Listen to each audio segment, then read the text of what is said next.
What's going on, guys? So I'm out here doing some testing with this brass kind of EDC Prybar, and my suspicions were correct. The brass itself is getting pretty marred up.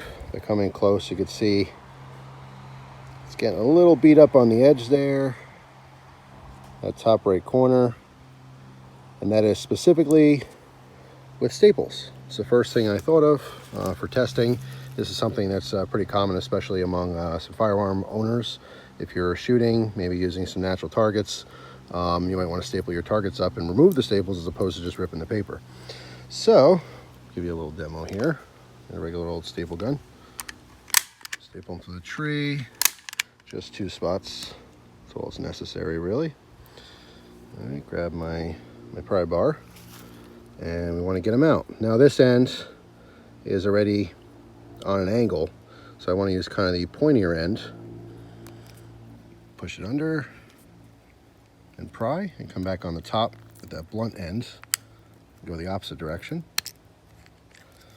All right, and then once I have most of the staple out here, I can wiggle to get that out. Put that in my pocket, so I don't want to litter.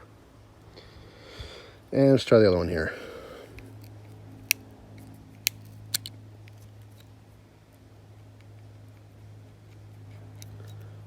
Right, get a good hold of that. Better with 2 hands, but I'm holding the camera here. Oh, that one broke. Put the little piece in my pocket. Kind of dig into the tree a little bit. Oh, and that fell. Give me 1 second, let me just grab that. All right, so you guys kind of get the point here. When using the staples, this is really marring up and deforming that edge. Now, obviously, I could probably do this 100 times before, it gets chewed up enough where it's not, as functional. But I mean, that was my original suspicion. I mean, brass is just a soft metal in comparison to stainless steel or titanium or something. That's why you really don't see a bunch of brass, or something like copper, used on pry bars. Now, if you're a guy carrying this and maybe using it once in a blue moon, it's not a big deal. But if you want to carry and use these things all the time, brass is definitely not the answer. It looks cool. It looks nice. Like I said, if it's just in your EDC for the rare occasion or emergency you have to use it to pry something, no big deal. But if you're planning on using this over and over again, please be aware that, anything that's harder than the brass is going to deform it. This should be some common sense, but some people might not think about that. It's just to go, oh, that's pretty cool. I use pry bars all the time. I love brass. I might want to try that out. As far as bottle opener, it'll never be an issue. You won't deform that enough opening bottles. You can probably open 1,000,000 bottles with it.